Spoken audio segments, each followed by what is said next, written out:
नमस्कार बच्चों, आज हम कक्षा 3 की रिमझिम पुस्तक से अध्याय 5 बहादुर बिट्टो कहानी को पढ़ेंगे। बेटा, ये एक पंजाबी लोक कथा है।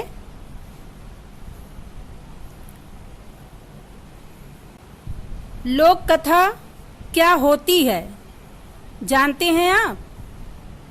वे कथाएं जो लोगों के बीच प्रचलित होती है और जिसे लोग एक दूसरे को सुनते सुनाते एक पीढ़ी से दूसरी पीढ़ी तक पहुंचाते हैं, वे लोक कथा कहलाती हैं। ये कहानी एक पंजाबी लोक कथा है, तो आइए शुरू करते हैं। बहादुर बिट्टो।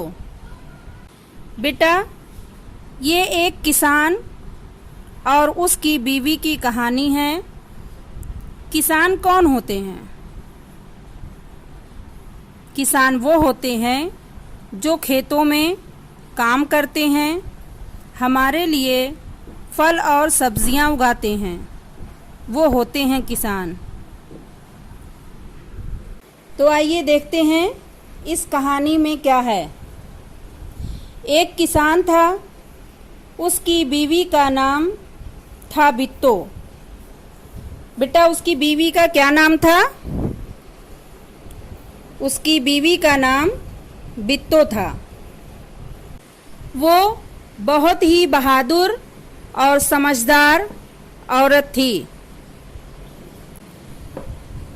एक दिन किसान ने बिट्टो से कहा,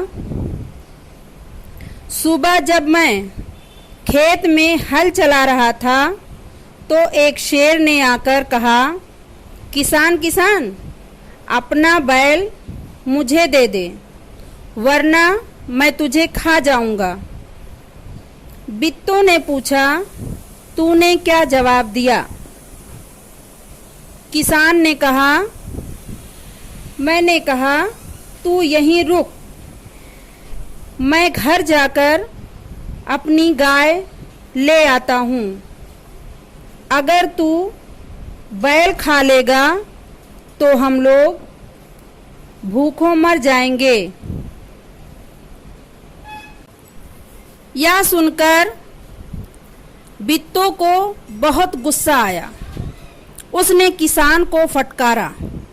फटकारा का अर्थ क्या होता है बेटा? फटकारा का अर्थ होता है गुस्से से डांटना। घर की गाय शेर को खिलाते तुझे शर्म नहीं आती? अगर गाय चली गई तो घर में ना दूध ना लस्सी, बच्चे रोटी किससे खाएंगे? तुम फौरन खेत में जाकर शेर से कहो कि मेरी बिट्टो तुम्हारे खाने के लिए एक घोड़ा लेकर आ रही है। तो बच्चों, आज के लिए बस इतना ही। कहानी में आगे क्या होता है आगे हम कल पढ़ेंगे। आज का हमारा गृहकार्य, गद्यांश को पढ़कर निम्नलिखित प्रश्नों के उत्तर एक शब्द में लिखिए। एक किसान था, उसकी बीवी का नाम था बिट्टो। एक दिन किसान ने बिट्टो से कहा, सुबह जब मैं खेत में हल चला रहा था तो एक शेर ने आकर कहा, किसान किसान, अपना बैल मुझे दे दे, वरना मैं तुझे खा जाऊंगा। बिट्टो ने उससे पूछा, तूने क्या जवाब दिया? किसान ने कहा, मैंने कहा तू यहीं रुक, मैं घर जाकर अपनी गाय ले आता हूँ। अगर तू बैल खा लेगा तो हम लोग भूखों मर जाएंगे। यह सुनकर बिट्टो को बहुत गुस्सा आया। उसने किसान को फटकारा, घर की गाय शेर को खिलाते तुझे शर्म नहीं आती? अगर गाय चली गई तो घर में ना दूध ना लस्सी, बच्चे रोटी किस चीज से खाएंगे? प्रश्न संख्या 1 का बिट्टो कौन थी?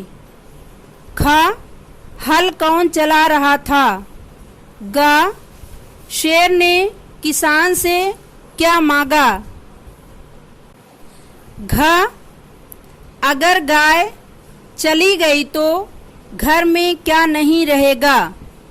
प्रश्न संख्या 2 दूध से बनने वाली 4 खाद्य सामग्रियों के नाम लिखिए। धन्यवाद।